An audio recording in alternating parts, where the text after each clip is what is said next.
We're so pleased to have our contributor Aseel Mousa back with us again. Aseel is a phenomenal reporter and comes to us from Cairo. Aseel, welcome back to the Electronic Intifada live stream. Hi, Nuran Ali. Hi. Hi, Hello, so good Aseel. to have you. Thank you for having me. Of course. Aseel, this has been a really hard couple of weeks. I mean, it's been a really hard eternal 9 months, but especially in the last couple of weeks for you and your family. Tell us about your two cousins who were killed on June 9th in Gaza. And Yes. tell us about them. My two cousins, Muhammad Ibrahim Abu Ghazza and Jabir Ahmed Juda. They both were killed in Nusayrat. Jabir was in his home while Muhammad was displaced in Jabir's home. Um, Jabir is a father of 4 children. Juda, Rafi, Ghaid, and his little daughter Mada. And Muhammad is a groom. He is engaged, and we were supposed to celebrate his marriage in the last December. Muhammad was registering his name and his family's names with Yahala company in order to evacuate Gaza and to marry here in Egypt.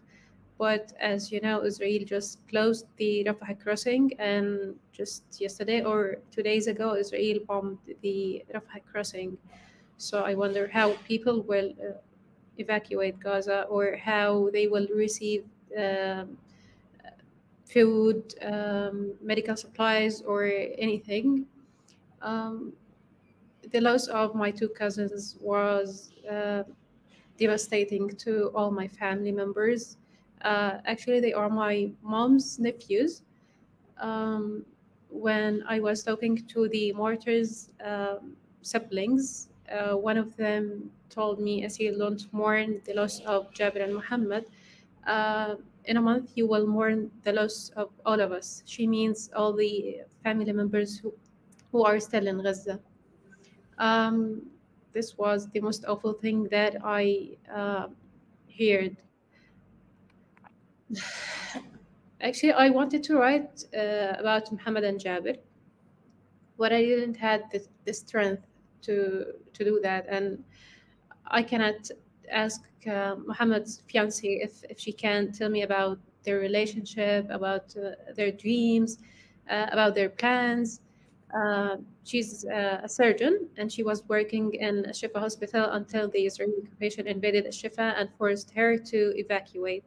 And then she worked hardly in Al-Aqsa Martyrs Hospital, and she was devastated with the news of her fiancé killing. Um, Jabir, who was also killed, and he was in his home in Nusayrat, was in the phone with his brother who lives in the West Bank, whose name is Mu'min. Mu'min told me, Asil, I was talking to Jabir, and then I heard bombing. I was shouting, Jabir, Jabir, where are you? And I was trying to know what happened, and then he told me I lost the connection with the phone of Jabir, and he contacted one of their neighbors in Nusayrat. He told him, I'm so sorry for your loss, but Jabir was killed. Um, I don't know how we can bear just such a situation. And I just want to say that uh, Jabir's wife, Maha, is Muhammad's brother.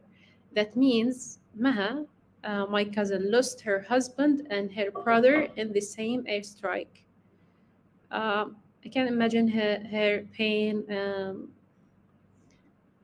It is just awful. Over 37,000 Palestinians have been killed, and I lost so many people in the war. I lost so many friends and members of my extended family. But losing Muhammad and Jabir was devastating. Until now, I can't bear the pain of losing them, especially when Eid came, and I just recalling my memories with them when they were come to visit and to eat some sweets in my home, and we used to go out together. And I just recall my memories with them, and feels more bad. الله We're so يرحمهم. sorry. Ameen, inshallah. And, Aseel, now maybe it's difficult, but I hope that at some time you'll find the strength to write about them, because as difficult as it is, we want to tell the stories of as many people as we can. Every Yeah. single person, when we hear a number like 37,000, I think today they said 37,600 and something, we know that's not the real number. We know it's much more than that. But every single person has, as Abu Bakr said a little while ago, everyone is going through indescribable loss and pain, and the numbers can't catch it. But we really hope that when you feel ready, you'll be able to write about them and remember them when they were alive on their best days, and let that be the lasting memory of them. Allah yarhamhum. And Aseel, even through all of this, you've continued to work, to write, to tell the stories of people in Gaza. We're very lucky and honored that you write for the Electronic Intifada. You really do us an honor by letting us do that. You also write for other publications around the world. We're very proud of you. Tell us about your most recent story for the Electronic Intifada. It's about a 5-year-old boy, Nabil, who died after Israel delayed his medical treatment for leukemia. And it's a reminder that, you know, all of these things continue.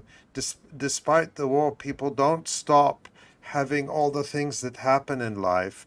And Nabil was diagnosed while living in a tent with his family, who had been displaced from Gaza City. And he was supposed to leave through the Rafah crossing in the beginning of May. Tell us what happened to Nabil and why you decided to cover his story. Okay. Actually, Israel is killing Palestinians not only with the bombardments, not only with the missiles, but also killing them with starvation, which is internationally prohibited. It's killing them by closing the by the closure of the Rafah border crossing and the Erez crossing.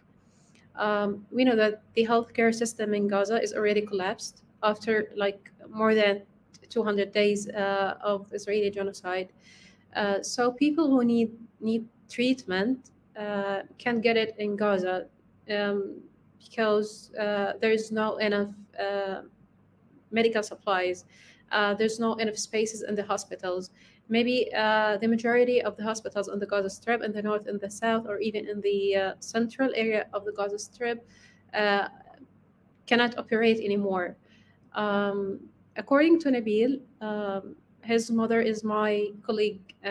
He was my colleague in the university, and she's a mother of two. Nabil, who's 5, and Sally, who's I think 3. Nabil's family were displaced from their home in the north of the Gaza Strip to the south. They moved to Rafah, and there they stayed in a home with so many displaced people. And according to his mom, Aya told me, Aseel, the situation was unbearable. We were so many people in the same house. We were suffering to get any food, water, or any necessities. So they decided to move to a tent, also in Rafah, but in a different neighborhood. The situation in the tent was also awful. Um, People cannot stay in a clean environment while they are crowded, while they don't have uh, water or even place to sleep in, or anything they can need, any human can need. So he was bitten by a mosquito, and she took him to the hospital. And there, after so many tests and a blood test, he was diagnosed with leukemia. She took him to the European hospital in the north of the Gaza Strip, where he stayed approximately 2 weeks.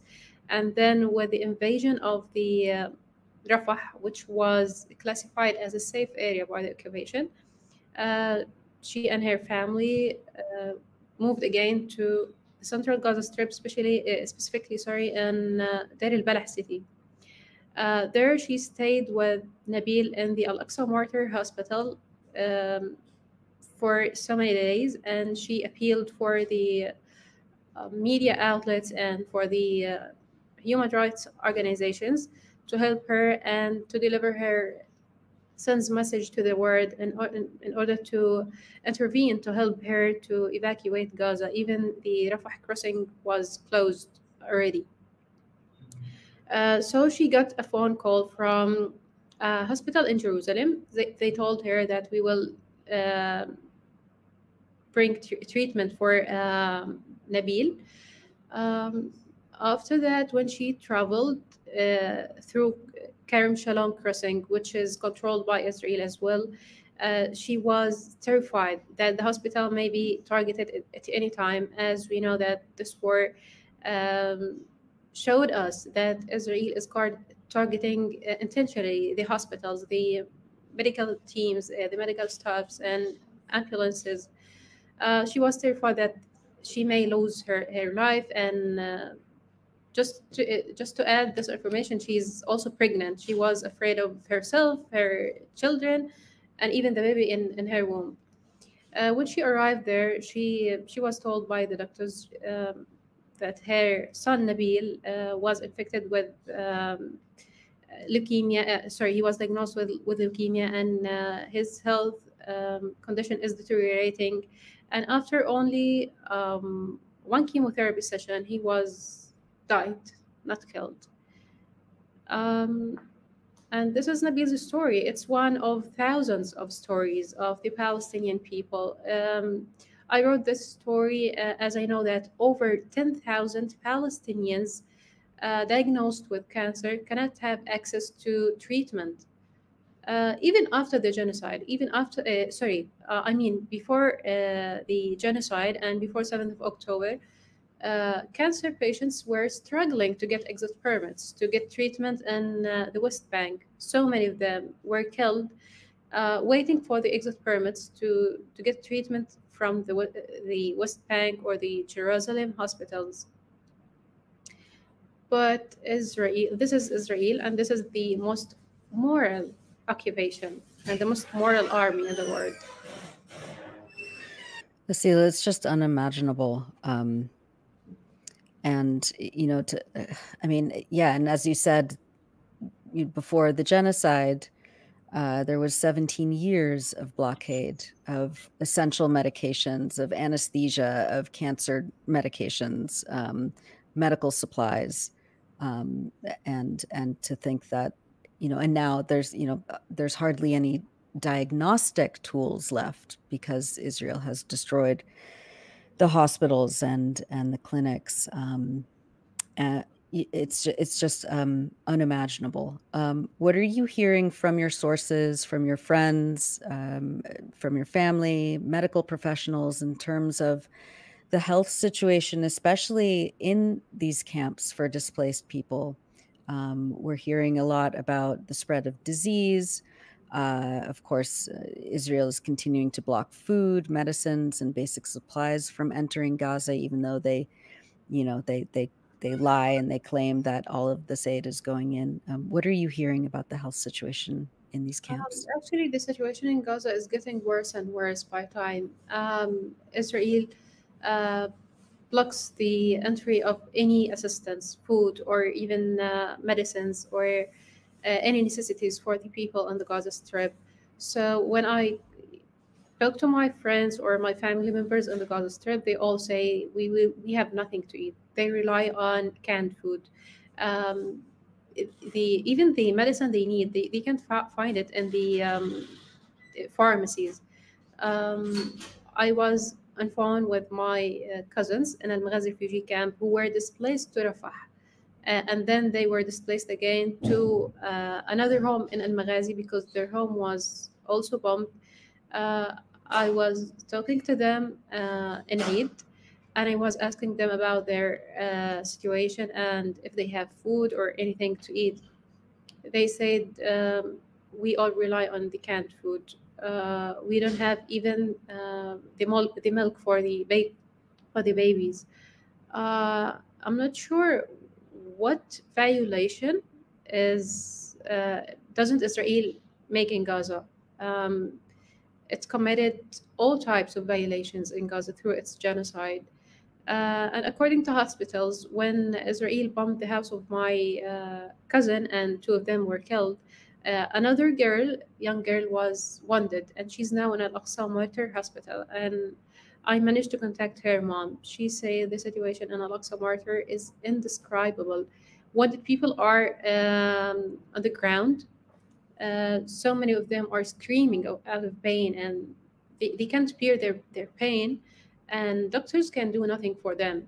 Even though I'm saying that the doctors in Gaza are heroes, that they can work under such circumstances. They are leaving their family members, they are leaving their homes to stay in the hospitals, which are now the main target for Israel. So the healthcare system is collapsing more and more in Gaza. Yeah. Thanks for that. Especially in the north of Gaza, where, you know, we've seen all of starvation just accelerate. What are you hearing about the north of Gaza right now? The quantities of food that is still available in the north is very limited, and these very limited quantities are in very high prices. And after 9 months of genocide, people lost, I think, all their savings, and they bought food with very high prices. So now they can't buy it if it is available. Um, the starvation is threatening the north again. People in the past few months were forced to eat grass, and they were forced to eat the animal food in order to survive. And a huge number of babies were killed because of the malnutrition. So this will come again, I think, in the coming just few days, because already people lost everything that they can eat. Um, and also in Eid, especially, people in Gaza used to make some special Palestinian desserts such as kak and ma'moul. Um, One of my friends told me, Asil, we tried to make kak and ma'moul, but we have nothing in our home. We have nothing to prepare such desserts and to celebrate Eid. Um, and people were making like comedian videos from the north, and they saying we will make lamb, and we will make feta, which is a Palestinian cuisine. And they made the rice, and they wrote on the photo, imagine that this is meat. There is nothing to eat in the north. It must be so difficult for you in Cairo. On the one hand, you and your family are safe from the bombing, safe from the famine, but you must be worried about your friends, your loved ones, your family who remain in Gaza. As you just told us, your cousins Mohammed and Jabir were killed, and so you're not shielded from the unbearable pain of what's happening in Gaza.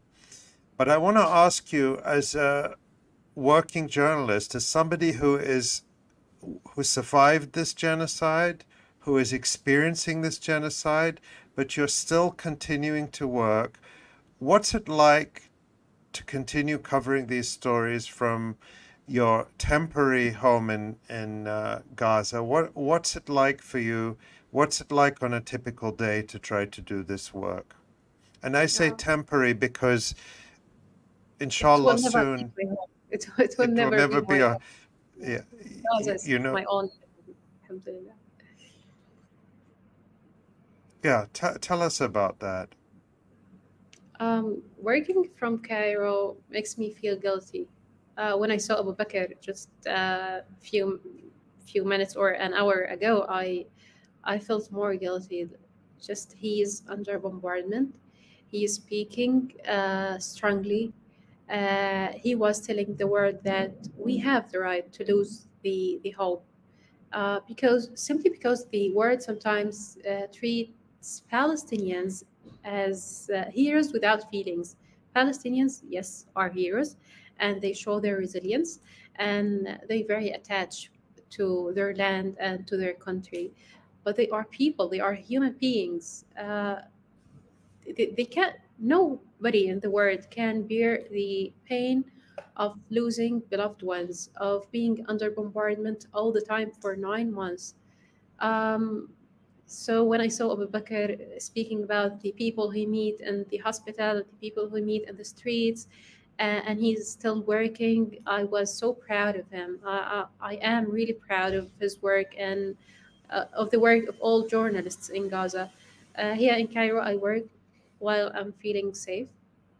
There's no drone in the sky, and I have food and I have water. And actually, the weather in the Gaza Strip now is very bad. It's very hot, while people don't have access to electricity, so they cannot switch on any ACs or something like that. So they are dying. They are working under unbearable pressure. But working from Cairo makes it difficult for me to reach the victims because the internet connection in Gaza is very bad, and even the telecommunications are very bad. And I was there, and I know how hard it is to connect to the internet and how hard it is to charge your mobile phone or laptop.